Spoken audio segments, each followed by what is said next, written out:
ममताचा संन्यास, आखाड्यांचा संताप.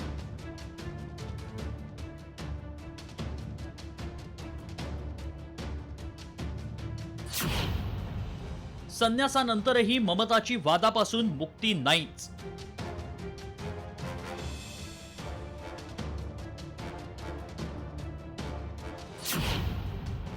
श्री यमाई ममता नंदगिरीवरून वाट टोकाला.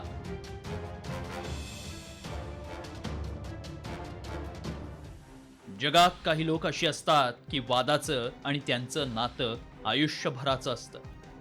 त्यातलीच एकेकाळी बॉलिवूड गाजवणारी ममता कुलकर्णी. ममताचं आत्तापर्यंतचं आयुष्य वादांनी भरलेलं होतं.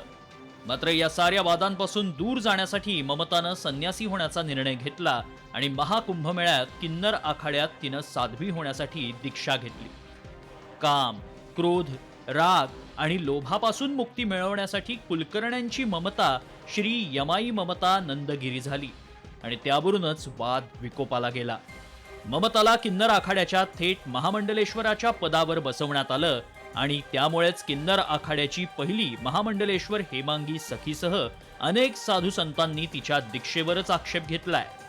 ममता कुलकर्णी जैसी फिल्म स्टार जिनका संबंध डी कंपनी के साथ है, जो ड्रग्स के आरोप में जेल में भी गई हैं, उसके बावजूद आप उन्हें दीक्षा देते हैं और उन्हें महामंडलेश्वर के पद पे बिठाते हैं विदाउट कोई शिक्षा दिए.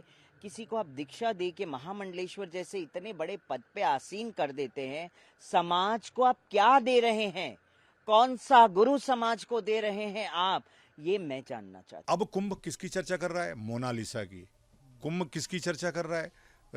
हर्षा रिछारिया की. कुंभ किसकी चर्चा करता है? पागल आईआईटी बाबा की. अब आज से चर्चा फिर से शुरू होगी ममता कुलकर्णी की. पूरा कुंभ समाप्त होने को है.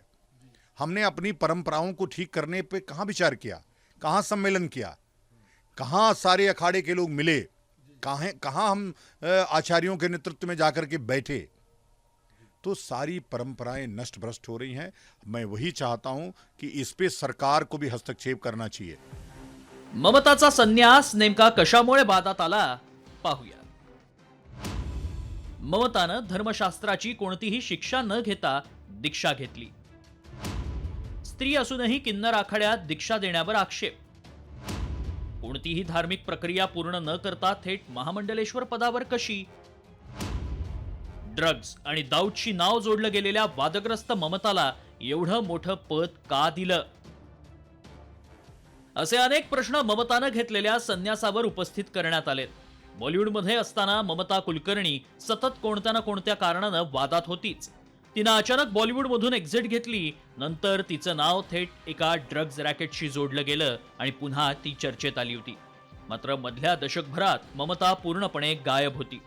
एकेकाळी तोकड्या कपड्यांमध्ये डान्स करून चाहत्यांना घायाळ करणारी ममता दीर्घकाळानंतर अवतरली ती थेट भगव्या वस्त्रांमधील श्री यमाई ममता नंदगिरी म्हणूनच.